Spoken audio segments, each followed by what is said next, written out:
রথযাত্রার আগের একাদশী যোগিনী একাদশী কবে পড়েছে, বাংলাদেশ ও ভারতে পালনের সঠিক সময়সূচি কখন এবং একাদশী পালনে কি ফল লাভ হয়, চলুন জেনে আসি। আপনি যদি ব্রাহ্মণ ভোজন করাতে না পারেন তাহলে এই একাদশী ব্রত পালন করুন অবশ্যই, কারণ এই একাদশী ব্রত পালন করলে 88,000 ব্রাহ্মণকে ভোজন করানোর ফল লাভ হয়।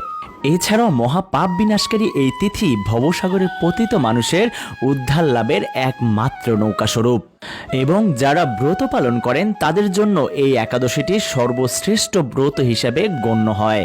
তাহলে এই যোগিনী একাদশী কবে পালন করবেন? উত্তর হলো, যোগিনী একাদশী ব্রত আসছে 2 জুলাই রোজ মঙ্গলবার পালন করবেন এবং যোগিনী একাদশীর পারণ পড়েছে 3 জুলাই রোজ বুধবার।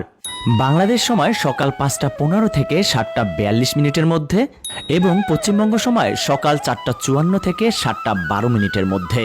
এই একাদশীর ব্রত মাহাত্ম্য কথা বলা রয়েছে, যে ব্যক্তি এই মহাপাপ বিনাশকারী ও পুণ্য ফল প্রদায়ী যোগিনী একাদশীর কথা পাঠ ও শ্রবণ করে সে অচিরেই সর্বপাপ থেকে মুক্ত হয়।